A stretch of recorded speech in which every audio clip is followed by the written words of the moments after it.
নমস্কাৰ বন্ধু বান্ধৱীসকল, নতুন প্ৰভাত ইউটিউব চেনেললৈ সকলোকে স্বাগতম জনাইছোঁ। আজি আমি আলোচনা কৰিম ADR গ্ৰেড 4 বাবে সহায়ক হোৱাকৈ প্ৰস্তুত কৰা 100টা অতিকৈ গুৰুত্বপূৰ্ণ ইতিহাসৰ প্ৰশ্ন। আহকচোন পলম নকৰি আমি প্ৰশ্নসমূহৰ মাজলৈ যাওঁ।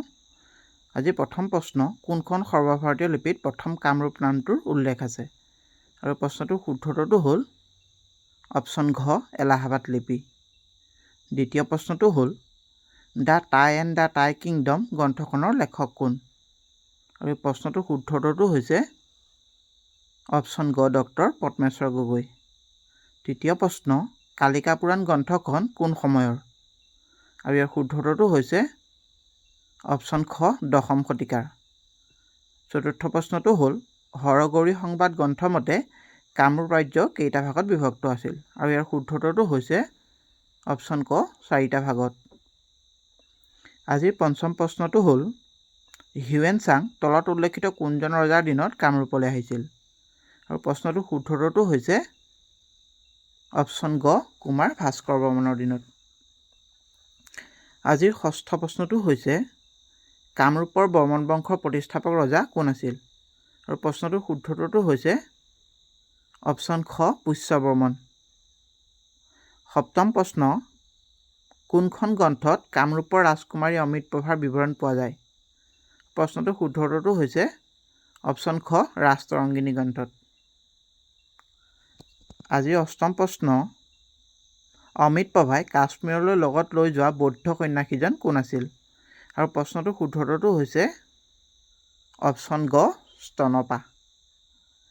আজিৰ নৱম প্ৰশ্নটো হৈছে কোনগৰাকী কামৰূপৰ ৰজাই প্ৰথম অশ্বমেধ যজ্ঞ পাতিছিল? আৰু প্ৰশ্নটোৰ শুদ্ধটো হ'ল অপশ্যন খ, মহেন্দ্ৰ বৰ্মন। আজিৰ দশম প্ৰশ্ন, বৰগংগা লিপিখন কোনে জাৰি কৰিছিল? আৰু প্ৰশ্নটোৰ শুদ্ধটো হৈছে অপশ্যন ঘ, ভূতি বৰ্মনে। আজিৰ একাদশ প্ৰশ্নটো হ'ল কোন খ্ৰীষ্টাব্দত ভাস্কৰাব্দ চনৰ প্ৰৱৰ্তন হৈছিল? আৰু ইয়াৰ শুদ্ধটো হৈছে অপশ্যন ক, 594 খ্ৰীষ্টাব্দত। আজিৰ দ্বাদশ প্ৰশ্নটো হৈছে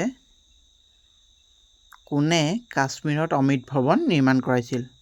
আৰু এই প্ৰশ্নটোৰ শুদ্ধটো হৈছে অপশ্যন ক, কামৰূপৰ ৰাজকুমাৰী অমৃতপ্ৰভাই গৈ কাশ্মীৰত অমৃত ভৱন নিৰ্মাণ কৰাইছিল। ত্ৰয়োদশ প্ৰশ্ন, বৰ্মন বংশৰ শেষ ৰজাগৰাকী কোন আছিল?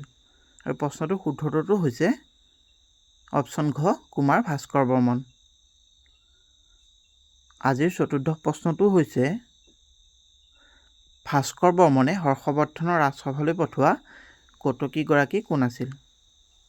আৰু এই প্ৰশ্নটোৰ শুদ্ধটো হৈছে অপশ্যন খ, হংসবেগ। আজিৰ পঞ্চদশ প্ৰশ্নটো হ'ল 648 খ্ৰীষ্টাব্দত ভাৰতলৈ অহা চীনা ৰাজকটকীগৰাকী কোন আছিল? আৰু প্ৰশ্নটোৰ শুদ্ধটো হৈছে অপশ্যন ক, ৱাং হিউৱেন চি।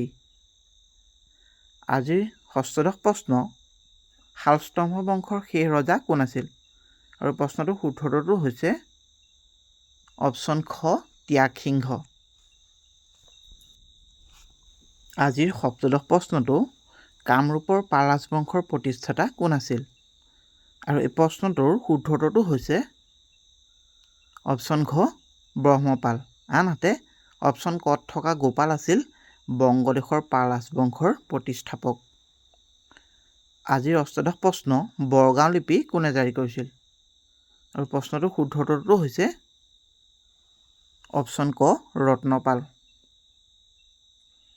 আজিৰ 19 সংখ্যক প্ৰশ্নটো হ'ল ৰামচৰিত গ্ৰন্থৰ লেখক কোন আছিল? আৰু এই প্ৰশ্নটোৰ শুদ্ধটো হৈছে অপশ্যন খ, সন্ধ্যাকৰ নন্দী। আজিৰ 20 সংখ্যক প্ৰশ্ন, তবাকতী নাচৰী গ্ৰন্থৰ লেখক কোন আছিল? আৰু প্ৰশ্নটোৰ শুদ্ধটো হৈছে ইয়াত থকা অপশ্যন গ, মিনহাছুদ্দিন চিৰাজ। আজিৰ এই ছিৰিজৰ 21 সংখ্যক প্ৰশ্নটো হ'ল অসমলৈ অভিযান চলোৱা প্ৰথম বিদেশী আক্ৰমণকাৰী কোন আছিল? আৰু প্ৰশ্নটোৰ শুদ্ধটো হৈছে অপশ্যন খ, বক্তিয়াৰ খলজী। তেওঁ 1206 খ্ৰীষ্টাব্দত অসম আক্ৰমণ কৰিছিল। আজিৰ 22 সংখ্যক প্ৰশ্নটো হৈছে কোন খ্ৰীষ্টাব্দত গিয়াছুদ্দিন খলজীয়ে কামৰূপ ৰাজ্য আক্ৰমণ কৰিছিল? আৰু ইয়াৰ অপশ্যনসমূহৰ ভিতৰত শুদ্ধ উত্তৰটো হৈছে অপশ্যন গ 1227 চনত। আজিৰ পৰৱৰ্তী প্ৰশ্নটো হ'ল কোনজন ৰজাই কামৰূপৰ পৰা কমতাপুৰলৈ ৰাজধানী স্থানান্তৰিত কৰিছিল? আৰু এই প্ৰশ্নটোৰ শুদ্ধ উত্তৰটো হৈছে অপশ্যন খ সন্ধ্যাই। তেওঁ 1260 খ্ৰীষ্টাব্দত এই ৰাজধানী স্থানান্তৰকৰণ কামটো সম্পূৰ্ণ কৰিছিল। আজিৰ 23 সংখ্যক প্ৰশ্নটো হৈছে আলমগীৰনামা কোনে ৰচনা কৰিছিল? আৰু ইয়াৰ অপশ্যনসমূহৰ ভিতৰত শুদ্ধ উত্তৰটো হ'ল অপশ্যন খ মিৰ্জা মহম্মদ কাছিমে। আজিৰ 24 সংখ্যক প্ৰশ্নটো হৈছে কোন চনত আলাউদ্দিন হুছেইন শ্বাহে কামৰূপ ৰাজ্য আক্ৰমণ কৰিছিল? আৰু প্ৰশ্নটোৰ শুদ্ধ উত্তৰটো হৈছে অপশ্যন খ 1498 খ্ৰীষ্টাব্দত। আজিৰ 25 সংখ্যক প্ৰশ্ন ক'ত কানাই বৰশী বোৱা শিলালিপিখন উদ্ধাৰ হৈছে? আৰু ইয়াৰ শুদ্ধ উত্তৰটো হ'ল অপশ্যন গ উত্তৰ গুৱাহাটীত। বন্ধু বান্ধৱীসকল, আজি এই ভিডিঅ'টো যদি আপোনালোকক উপকৃত কৰিছে বুলি ভাবে তেনেহ'লে ভিডিঅ'টো লাইক আৰু শ্বেয়াৰ কৰি দিব। লগতে চেনেলটো যদি প্ৰথমবাৰ চাই আছে তেন্তে ছাবস্ক্ৰাইব কৰিবলৈ নাপাহৰিব। আজিৰ এই প্ৰশ্নসমূহত আপোনালোকে কিমান নম্বৰ লাভ কৰিছে অনুগ্ৰহ কৰি কমেণ্ট বক্সত জনাবলৈ নাপাহৰিব। আজিৰ 26 সংখ্যক প্ৰশ্নটো হ'ল চুহুংমুঙে মণিপুৰী ৰজালৈ উপহাৰ দিয়া আহোম কুঁৱৰীগৰাকী কোন আছিল? আৰু ইয়াৰ অপশ্যনসমূহৰ ভিতৰত শুদ্ধ উত্তৰটো হৈছে অপশ্যন ঘ খুকনাং কুঁৱৰী। আজিৰ 27 সংখ্যক প্ৰশ্ন কোনজন আহোম ৰজাৰ দিনত প্ৰথম লোকপিয়ল কৰা হৈছিল? আৰু এই প্ৰশ্নটোৰ শুদ্ধ উত্তৰটো হৈছে অপশ্যন গ চুহুংমুং বা দিহিঙীয়া ৰজাৰ দিনত। আজিৰ 28 সংখ্যক প্ৰশ্ন কোনজন আহোম ৰজাই গড়গাঁৱত ৰাজধানী পাতিছিল? আৰু ইয়াত থকা অপশ্যনসমূহৰ ভিতৰত ইয়াৰ শুদ্ধ উত্তৰটো হৈছে অপশ্যন খ চুংক্লেংমুং। তেখেতক গড়গঞা ৰজা বুলিও কোৱা হয়। আজি 29 সংখ্যক প্ৰশ্নটো হ'ল আহোম আৰু কোচৰ মাজত প্ৰথম বিবাদ কেতিয়া হৈছিল? আৰু ইয়াৰ শুদ্ধ উত্তৰটো হ'ল অপশ্যন খ 1543 চনত। আৰু সেই সময়ত চুংক্লেংমুং আছিল আহোমৰ ৰজা। আজিৰ 30 সংখ্যক প্ৰশ্ন গড়গাঁও পুখুৰী কোনজন আহোম ৰজাৰ দিনত খন্দোৱা হৈছিল? আৰু ইয়াৰ শুদ্ধ উত্তৰটো হৈছে অপশ্যন ক চুংক্লেংমুং বা। প্ৰশ্ন নং 31টো হ'ল কোনজন আহোম ৰজাক খোৰা ৰজা নামেৰেও জনা যায়?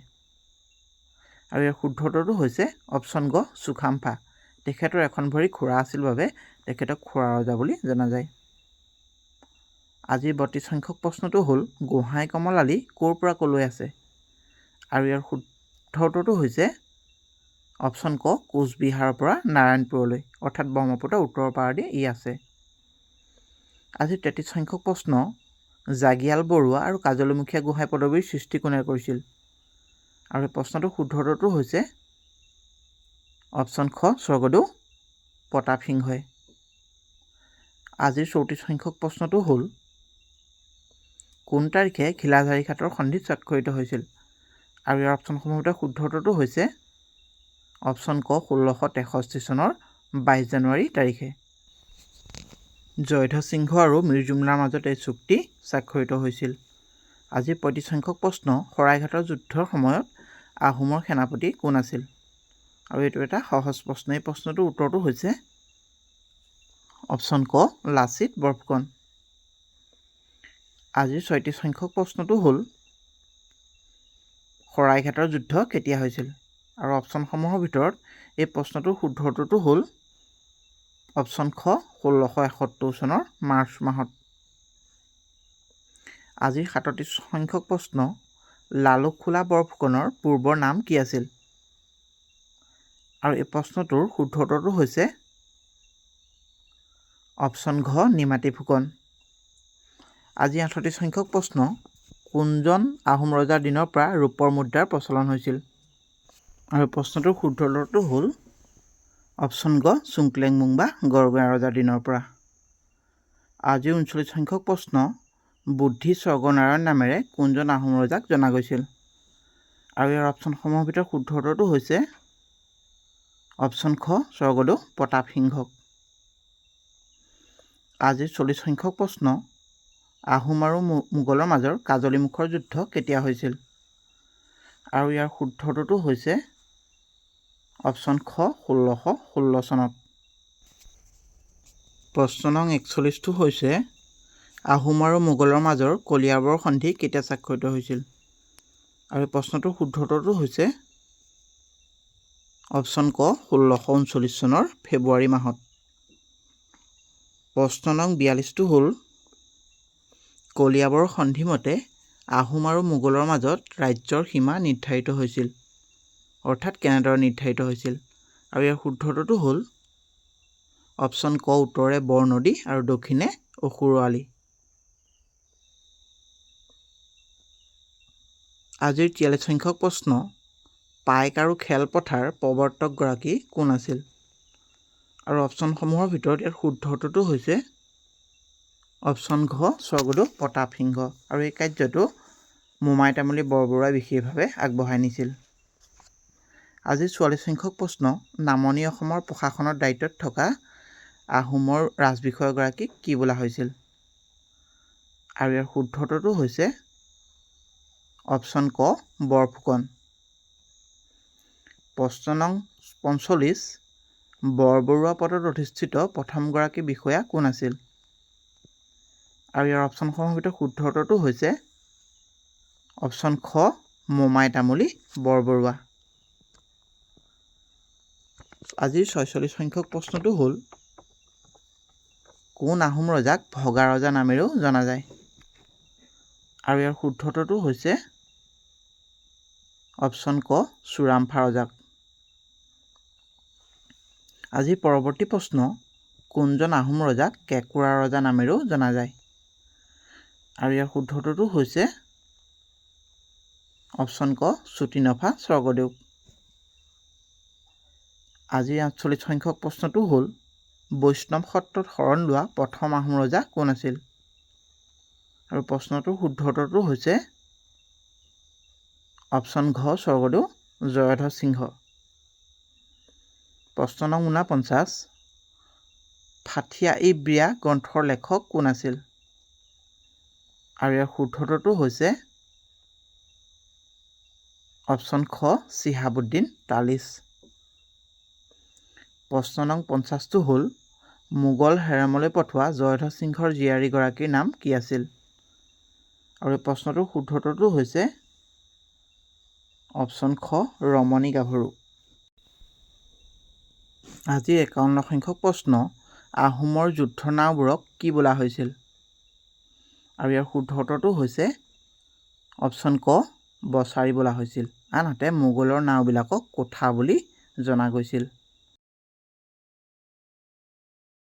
বন্ধু বান্ধৱীসকল আশা কৰিছোঁ আজিৰ ভিডিঅ'টি আপোনালোকক নিশ্চয় পৰীক্ষাৰ বাবে প্ৰস্তুতি চলোৱাত যথেষ্ট পৰিমাণে সহায় কৰিব যদি ভিডিঅ'টোৰ পৰা উপকৃত হয় বুলি ভাবে তেনেহ'লে অনুগ্ৰহ কৰি ভিডিঅ'টো লাইক আৰু শ্বেয়াৰ কৰিব আজি 52 সংখ্যক প্ৰশ্ন তামৰ ফলিত মাটি দান কৰা প্ৰথম আহোম ৰজা কোন আছিল আৰু প্ৰশ্নটোৰ শুদ্ধটোতো হৈছে অপশ্যন ক স্বৰ্গদেউ জয়ধ্বজ সিংহ প্ৰশ্ন নং 53টো হ'ল কোনগৰাকী ৰজাক ল'ৰা ৰজা নামেৰেও জনা যায় আৰু এই প্ৰশ্নটোৰ শুদ্ধটোতো হৈছে অপশ্যন খ স্বৰ্গদেউ চুলিকফাক আজিৰ পৰৱৰ্তী প্ৰশ্ন ধোদৰ আলি কোনজন আহোম ৰজাই নিৰ্মাণ কৰাইছিল আৰু এই প্ৰশ্নটোৰ শুদ্ধটোতো হৈছে অপশ্যন গ স্বৰ্গদেউ গদাধৰ সিংহই তেওঁ উমানন্দ মন্দিৰ নিৰ্মাণতো আগভাগ লৈছিল আজিৰ 55 সংখ্যক প্ৰশ্ন কোনে ব্ৰহ্মবৈৱৰ্ত পুৰাণখন অসমীয়ালৈ অনুবাদ কৰিছিল আৰু এই প্ৰশ্নটোৰ শুদ্ধটোতো হৈছে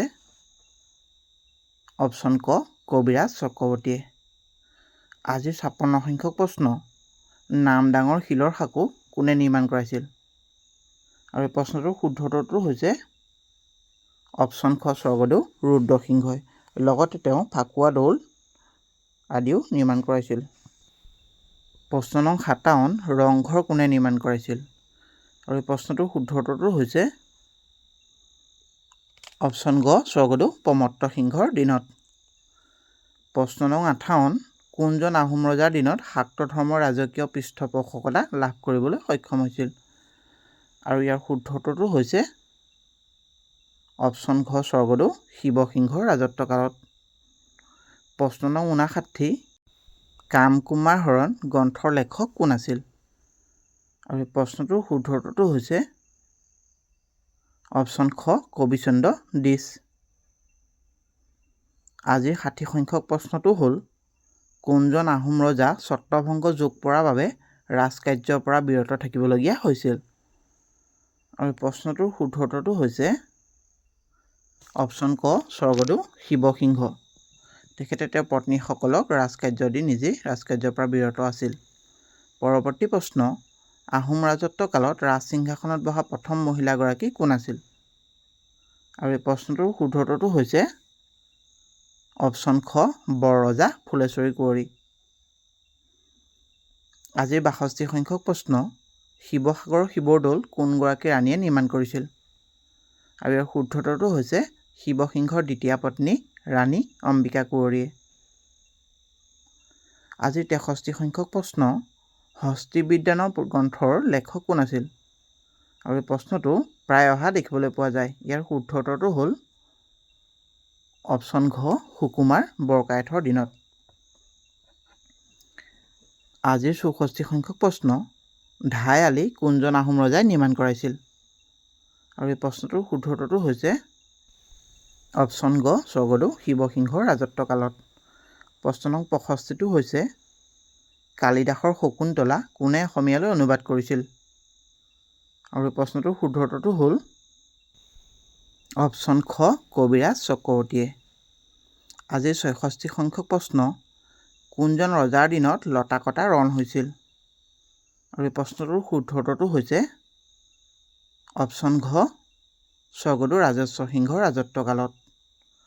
আজিৰ 67 সংখ্যক প্ৰশ্ন জলম বঁটা উপাধি লাভ কৰা আহোমৰ বিষয়াগৰাকী কোন আছিল? আৰু এই প্ৰশ্নটোৰ শুদ্ধ উত্তৰটো হৈছে অপশ্যন ক কীৰ্তিচন্দ্ৰ বৰবৰুৱা। আজিৰ পৰৱৰ্তী প্ৰশ্ন নেঘেৰিটিং শিৱদৌল কোনগৰাকী আহোম ৰজাই নিৰ্মাণ কৰাইছিল? আৰু প্ৰশ্নটোৰ শুদ্ধ উত্তৰটো হৈছে অপশ্যন গ স্বৰ্গদেউ ৰাজেশ্বৰ সিংহই। পৰৱৰ্তী প্ৰশ্নটো হ'ল কোন আহোম ৰজাই মায়ামৰা গুৰু নিত্যানন্দদেৱৰ হত্যা কৰিছিল? আৰু এই প্ৰশ্নটোৰ শুদ্ধ উত্তৰটো হ'ল অপশ্যন খ চুৰামফা ৰজাই। আজিৰ 70 সংখ্যক প্ৰশ্নটো হ'ল কোন আহোম বিষয়া মোৱামৰীয়া বিদ্ৰোহৰ বাবে প্ৰধানতঃ দায়ী আছিল? আৰু এই প্ৰশ্নটোৰ শুদ্ধ উত্তৰটো হৈছে অপশ্যন গ কীৰ্তিচন্দ্ৰ বৰবৰুৱা। আজিৰ প্ৰশ্ন নং 71টো হ'ল প্ৰথম মোৱামৰীয়া বিদ্ৰোহ কেতিয়া হৈছিল? আৰু এই প্ৰশ্নটোৰ শুদ্ধ উত্তৰটো হৈছে অপশ্যন ঘ 1769 খ্ৰীষ্টাব্দত। প্ৰশ্ন নং 72টো হ'ল মানৰ প্ৰথম অসম আক্ৰমণ কেতিয়া হৈছিল?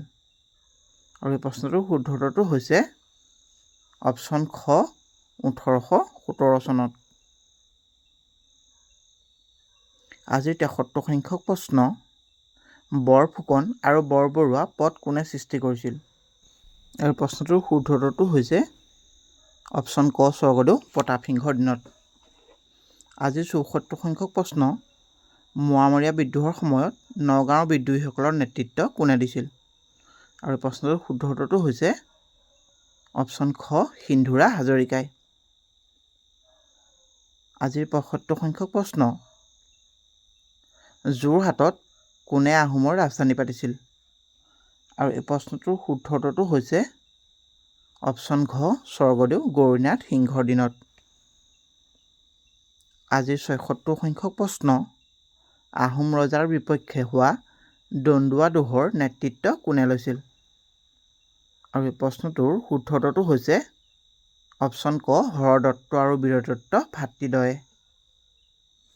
প্ৰশ্ন নং 77 কোনজন বৰফুকনক কমলেশ্বৰ সিংহই প্ৰতাপ বল্লভ উপাধি প্ৰদান কৰিছিল?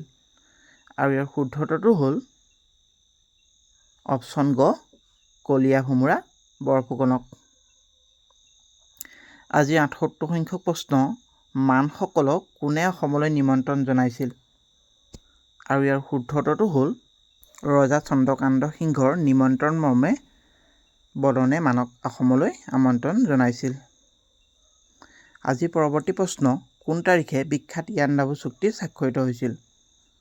আৰু এই প্ৰশ্নটোৰ শুদ্ধ উত্তৰটো হ'ল অপশ্যন ক 1826 চনৰ 24 ফেব্ৰুৱাৰী তাৰিখে। আজি 80 সংখ্যক প্ৰশ্ন, ইয়াণ্ডাবু সন্ধিৰ সময়ত ব্ৰহ্মদেশৰ ৰজা কোন আছিল? আৰু প্ৰশ্নটোৰ শুদ্ধ উত্তৰটো হ'ল অপশ্যন ঘ বাগিদাও। প্ৰশ্ন নং 81, কোন তাৰিখে ইষ্ট ইণ্ডিয়া কোম্পানীয়ে ব্ৰহ্মদেশৰ বিপক্ষে যুদ্ধ ঘোষণা কৰিছিল? আৰু এই প্ৰশ্নটোৰ শুদ্ধ উত্তৰটো হৈছে অপশ্যন গ 1824 চনৰ 5 মাৰ্চ তাৰিখে। আজিৰ 82 সংখ্যক প্ৰশ্নটো হ'ল ইয়াণ্ডাবু সন্ধিৰ পিছত উত্তৰ পূৰ্বাঞ্চলৰ অঞ্চলসমূহত শাসন সংস্কাৰত ভাগ লোৱা বিষয়াগৰাকী কোন আছিল? আৰু ইয়াৰ অপশ্যনসমূহৰ ভিতৰত শুদ্ধ উত্তৰটো হ'ল অপশ্যন ক ডেভিড স্কট। প্ৰশ্ন নং 83, কোন তাৰিখে কাছাৰ ব্ৰিটিছ সাম্ৰাজ্যৰ অন্তৰ্ভুক্ত হৈছিল? আৰু এই প্ৰশ্নটোৰ শুদ্ধ উত্তৰটো হ'ল অপশ্যন খ 1824 চনৰ 6 মাৰ্চ তাৰিখে। আজিৰ 84 সংখ্যক প্ৰশ্ন, অসমত কেতিয়া টিকট শুল্ক প্ৰৱৰ্তন কৰা হৈছিল? আৰু এই প্ৰশ্নটোৰ শুদ্ধ উত্তৰটো হ'ল 1858 চনত মেজৰ জেনকিন্সৰ আমোলত। প্ৰশ্ন নং 85, অসম টি কোম্পানী কেতিয়া গঠন কৰা হৈছিল? আৰু ইয়াৰ শুদ্ধ উত্তৰটো হ'ল অপশ্যন গ 1839 চনত আৰু ইংলেণ্ডত ই গঠন হৈছিল। আজিৰ পৰৱৰ্তী প্ৰশ্নটো হৈছে অসমত কেতিয়া দাহ প্ৰথা নিষিদ্ধ কৰা হৈছিল? আৰু এই প্ৰশ্নটোৰ শুদ্ধ উত্তৰটো হৈছে অপশ্যন ক 1843 চনত। আজিৰ 87 সংখ্যক প্ৰশ্ন, ধনশিৰি নদীৰ পশ্চিমৰ অংশখিনিক লৈ 5খন নতুন জিলা গঠন কৰা বিষয়াগৰাকী কোন আছিল? আৰু এই প্ৰশ্নটোৰ শুদ্ধ উত্তৰ আছিল অপশ্যন খ মেজৰ জেনকিন্সৰ আমোলত। আজিৰ প্ৰশ্ন নং 88টো হ'ল 1846 চনত শিৱসাগৰত 14খনকৈ বিদ্যালয় স্থাপন কৰা মিছনেৰী দুগৰাকী কোন আছিল? আৰু ইয়াৰ অপশ্যনসমূহৰ ভিতৰত শুদ্ধ উত্তৰটো হৈছে অপশ্যন গ নাথান ব্ৰাউন আৰু অলিভাৰ টি কাৰ্টাৰ। আজিৰ 89 সংখ্যক প্ৰশ্নটো হ'ল ব্ৰিটিছৰ বিৰুদ্ধে বিদ্ৰোহ কৰা প্ৰথমগৰাকী অসমীয়া কোন আছিল? আৰু এই প্ৰশ্নটোৰ শুদ্ধ উত্তৰটো হৈছে অপশ্যন গ গমধৰ কোঁৱৰ। তেখেতে 1828 চনত প্ৰথম বিদ্ৰোহ কৰিছিল। আজিৰ 90 সংখ্যক প্ৰশ্ন, অসমত 1857 চনৰ বিদ্ৰোহৰ মূল ব্যক্তিগৰাকী কোন আছিল?